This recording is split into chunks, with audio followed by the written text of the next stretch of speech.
안녕하세요. 크립토 노마드입니다. 제롬 파월 미국 연방준비제도 의장의 국회 발언이 화제를 모으고 있습니다. 다행인 것도 있고 답답한 것도 있습니다. 개인적으로는 파월 의장의 멘트를 보고 다소 실수가 나와서 조금 웃기도 했습니다. 먼저 다행인 것은 정책 변화와 관련해서, 그러니까 테이퍼링이나 금리 인상 등과 관련해서는 당장 어떤 변화가 생기지 않을 거라는 점입니다. 섣부른 긴축은 실수를 부른다, 이렇게까지 이야기를 해서 당분간은 기존의 돈풀이 정책이 계속 이어질 것으로 예상되는 부분입니다.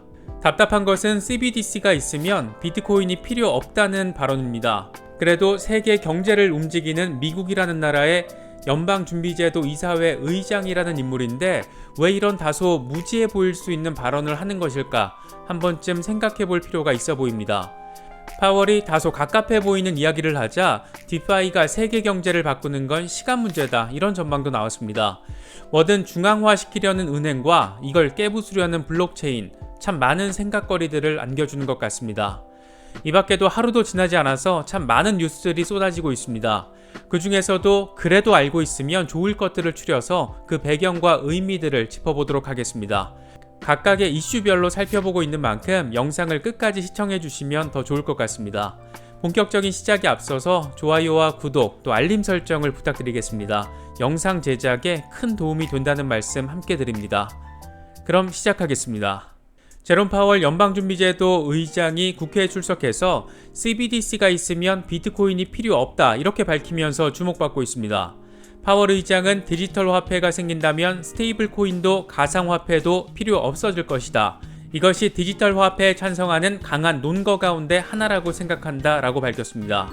파월 의장의 이 같은 발언은 CBDC가 발행될 경우에 민간 가상화폐와 스테이블 코인의 필요성이 크게 줄어들 것이라는 생각을 가지고 있다고 볼 수 있습니다. 파월 의장은 그러면서 가상화폐가 미국에서 주요 결제 수단이 되기는 어려울 것이라고 부정적인 견해를 밝혔습니다. 파월 의장은 스테이블 코인에 대한 규제 틀이 없다. 만약 스테이블 코인이 주요 결제 수단이 된다면 우리는 적절한 규제가 필요할 것이다. 스테이블 코인은 결제 수단이 될 가능성이 있지만 가상화폐는 그렇지 않다라고 생각한다, 이렇게 말했습니다. 파월 의장의 이런 인식 수준을 놓고 벌써부터 비판도 만만치 않은 모습입니다.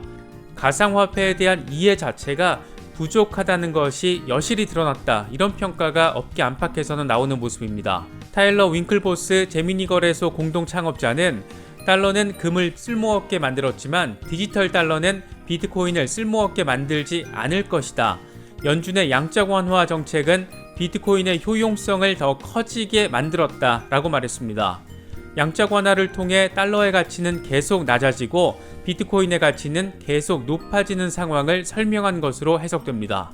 특히 파월 의장의 발언은 디파이의 금융 발전을 완전히 배제한 것이어서 시장에 대한 이해도가 떨어진 것으로 볼 수 있는 부분이 존재합니다. 블록체인 투자사 시니하임 벤처스의 파트너 애널리스트 아담 코크라는 탈중앙화 금융이 세계 경제를 바꾸는 것은 시간 문제다, 이렇게 관측했습니다. 그는 그러면서 미국은 여전히 암호화 기술이 불투명하다고 여기며 규제를 강화하길 원하는 것 같다. 하지만 탈중앙화 금융의 경제적 가치는 이제 무시할 수 없는 수준이 됐고 디파이가 향후 세계 경제를 바꾸는 것은 시간 문제가 될 것이다, 이렇게 강조했습니다. 사실 파월 의장이 왜 이런 발언들을 했을까, 이런 생각을 해보면 크게 두 가지 방향에서 접근할 수 있을 것 같습니다. 먼저 중앙은행의 입장입니다. 미국에서 달러를 발행하는 연준의 의장으로서 제롬 파월은 가장 중앙화된 금융권의 수장이라고 할 수 있습니다. 최고로 중앙화된 조직에서 이걸 위협하는 탈중앙화 가상화폐를 얼씨구나 좋구나, 이렇게 환영할 수는 없을 것 같습니다. 이걸 가장 극단적으로 표현하는 것이 중국 정부의 안티 비트코인 스탠스입니다. 중국이 안티 비트코인 스탠스를 취한 지난 몇 년 동안 비트코인은 꾸준히 우상향했다는 점을 다시 한번 상기해 볼 필요가 있어 보입니다. 또 하나는 기존 전통 레거시 금융권의 체제 유지 욕망입니다. 많은 사람들이 미국의 연방준비제도가 우리나라의 한국은행과 같은 존재로 인식하고 있습니다. 통화를 발행하고 관리한다는 기능적인 측면은 동일하지만 미국 연준의 경우에는 굳이 표현을 하자면 국립은행이 아닌 사립은행입니다. 물론 연준 이사는 대통령이 임명하고 상원이 승인합니다. 통화정책을 총괄하기 때문입니다. 하지만 운영 자체는 철저히 독립된 상업은행들의 집합체입니다. 재미있는 것은 연준 지분의 80%를 JP모건이 소유하고 있고 그 밖의 지분은 유럽 금융재벌들이 가지고 있다는 점입니다. 여기에는 로스차일드도 포함되어 있습니다. 1931년 미국에서 연방준비제도법이 통과된 것을 주도한 게 바로 당시 미국 최대 금융사인 JP모건입니다. 즉 미국 연준은 공적인 기능성을 가지고 있지만 그 소유 구조는 완전히 사적인 영역에 있고 특히 거대 금융자본이 실질적인 소유권을 가지고 있다는 점을 생각해 볼 필요가 있습니다. 전 세계에서 가장 중앙화된 금융 권력이 미국 연준의 실제 소유주이다. 뭔가 파월의 발언이 좀 이해가 되기 시작하는 것 같기도 합니다. 이런 맥락을 감안하면 파월 의장의 다소 무지해 보이는 발언은 파월이 가진 가상화폐에 대한 지적 무지라기보다 중앙화된 국가 권력과 역시 중앙화된 미국 거래금융자본의 목적을 대변한다라고도 볼 수 있을 것 같습니다. 미국 정부 입장에서는 CBDC를 통해서 가상화폐 시대에서도 화폐 통제권을 가지겠다는 목표를 달성할 수 있을 것으로 생각할 수 있고 기존 전통 금융권에서는 기득권 체제에 영향을 받지 않게 만들어야 한다는 목표를 추구할 수 있다는 점에서 그렇습니다. 이런 걸 보면 JP모건 등 미국의 대형 투자은행들이 얼마나 돈과 관련해서 무서운 존재들인지를 새삼 깨닫게 됩니다. 그렇게 가상화폐를 비판하다 난데없이 비트코인 관련 투자를 진행하고 이더리움을 띄우는 등의 행위는 돈이 되는 곳에서 수익을 추구한다는 이들의 기본적인 생존 근거가 얼마나 강력한 생명력을 가진 것인지도 새삼 깨닫게 됩니다. 파월 의장의 다소 무지해 보이는 발언을 이런 전반적인 맥락 속에서 한번 고민을 해보시면 현재 상황을 이해하시는데 조금 더 도움이 되지 않을까 생각합니다. 미국 연준의 이런 방향성과 비슷하게 미국에서 비트코인 ETF 승인 이슈 역시 논란의 대상이 되고 있습니다. 브라질에서 비트코인 ETF에 이어 이더리움 ETF까지 속속 나오고 있는 것과는 사뭇 대조되고 있는 부분입니다.